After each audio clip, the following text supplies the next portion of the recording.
Hi Taurus, this is Job. Welcome pa sa ating channel. By the way, Taurus, this is your uh, weekly Gabay Tarot. Weekly Gabay Tarot reading from February 16 to 22, 2026. Yes, this is bonus reading. Second video reading po ito. Gamitin ang reading na ito bilang gabay lamang. Tandaan, Taurus, ito po ay general reading. Now, kung nanood ka sa inyong first video reading at dito din sa inyong second video reading at may napansin kayo na repeating message, yan po yung pinupush ng card sa inyo na kailangan yung bigyan ng atensyon, solusyon at aksyon kung maaari po. Angel number 666. Sabi po dito, a wake-up call for you to re-examine your current situation and change the direction of your thoughts. So you can raise your vibration to a more positive frequency. To attract more blessings, let us say the power affirmation. Let us say, I am centered. Again, I am centered. So sinabi dito sa inyong angel number 666 na magkaroon ng time for reflection, like i-maintain nyo yung positive thoughts para ito yung ma-manifest nyo. Okay? At yes, may magkakaroon siya ng awakening eh. Angel number 666, Taurus.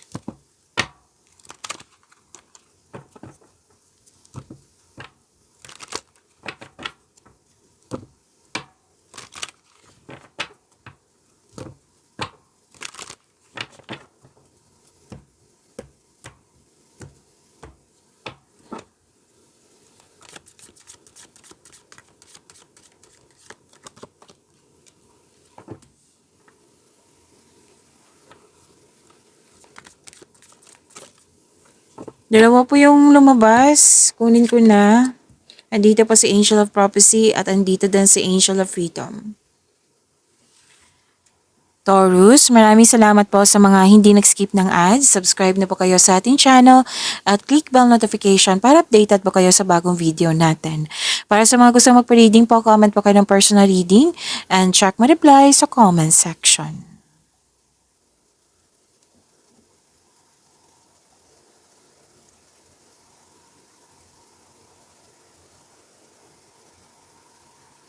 Taurus, sabi po dito nagkaroon kayo ng time sa grupo ng tao or sa family mo. Makakatanggap ka ng mana or pensyon or retirement or masaganang ani ng buhay. Yes, nag-spend time kayo sa family mo, nag-save ka rin para sa sarili, para sa kanila, or sa isang specific person. At sabi din dito na ipakilala mo na yung person mo sa grupo ng tao. At may plano kayo ng pamilya mo or grupo ng tao na magkaroon ng negosyo. Or di kaya itong grupo ng tao ay very supportive nga sa iyo. At may alok dito na business partnership. May posibilidad din na bibili ka ng property. Oo.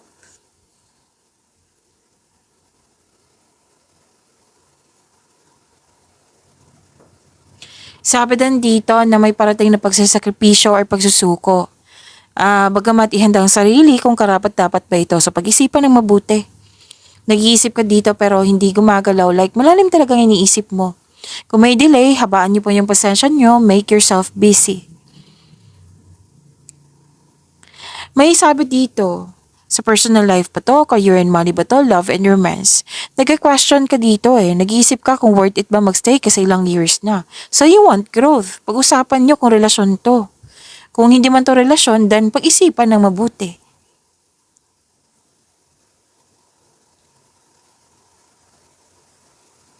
Kung nag-aantay ka ng opportunity or kontrata, may delay po dito pero huwag kayong mag-alala kasi process naman to eh. Alam mong process to. So kailangan pong habaan ng pasensya. Okay? Huwag magdesisyon din agad na mag-invest or magasta sa isang bagay. Kailangan mong magkaroon ng time for reflection.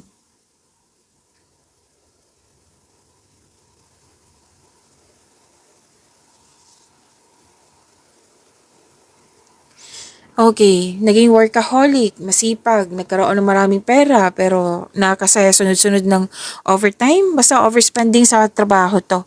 Kulang ng pahinga. So, sabi ng card dito, kailangan balansehin. Kailangan magkaroon ng pahinga, sapat na pahinga. Pero din na may toxic na tao dyan or anong tawag nito? Toxic na tao or controlling person. So, umiwas, control, monitor, and what I meant is, freedom, recovery, healing. Yan. Yan yung kailangan niya yun. Balance. Oo. Pero then may ginagawa kayo dyan na hindi siya nakakabuti sa iyong sarili pero ginagawa mo pa rin. So, sabi ng card, make it balance, itama, freedom, recovery.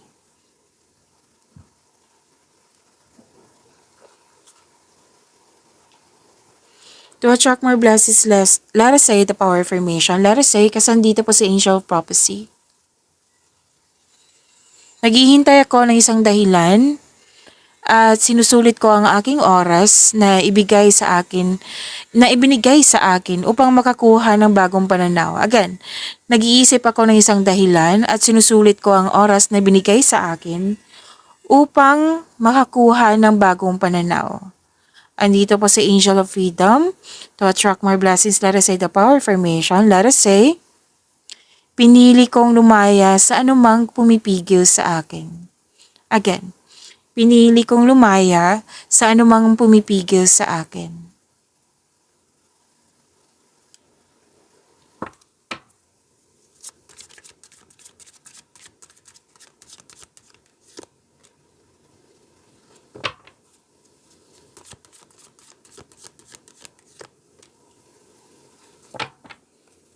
Career and money po, Taurus.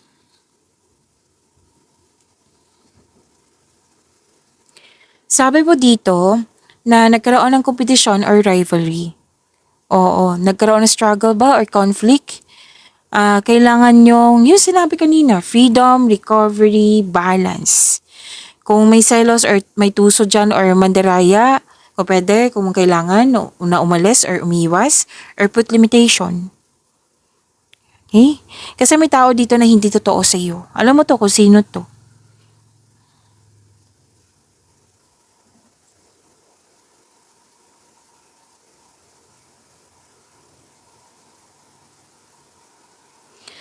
Okay, mabilis sumunlad yung mga ginagawa mo dyan.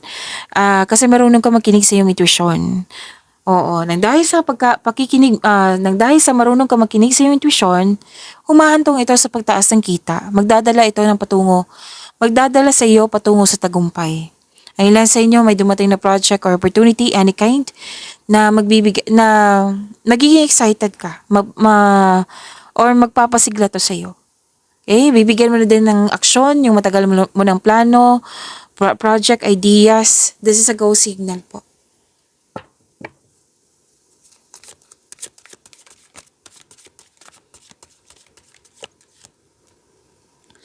Andito po si Angel of Hope.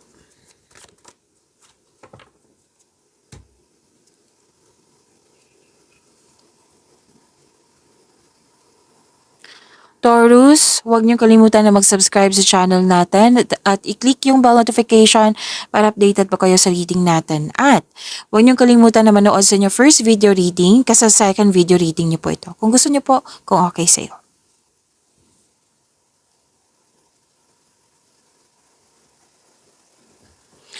Para sa mga single, this is about your love life, self-love, partnership, and romance.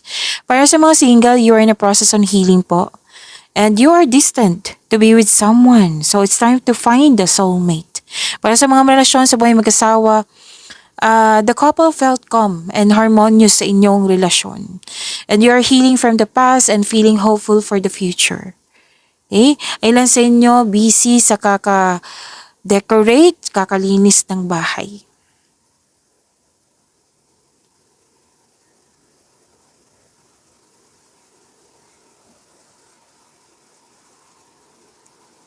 Okay, sa mga single po, some of you, ayaw nyo munang makipagrelasyon. Ayaw mo magtanggap ng date. Gusto nyong evaluate mo yung priorities nyo sa buhay. Okay, so gusto nyo mag-focus sa inyong sarili. Para sa mga relasyon sa buhay mag-asawa, nakaramdam ka ng pagod or stress. Dahil siguro nagkaroon kayo ng hindi pagkakaunawaan. So nag-decide ka na mag-put ng space. So space is not negativity. Yan po, lahat ng mga successful sa relasyon, may space yan sila. Kasi that is anong tawag dito? Respect. That is respect sa inyong sarili, sa kapwa mo, sa person mo, sa inyong connection. To attract more blessings, let us say the power affirmation. Let us say, kasi dito po si Angel of Hope. Let us say, ako ay inspirado at nasiyahan. Pagyamanin niyo po yung blessings sa binigay sa inyo, Taurus. See you tomorrow. Maraming salamat po.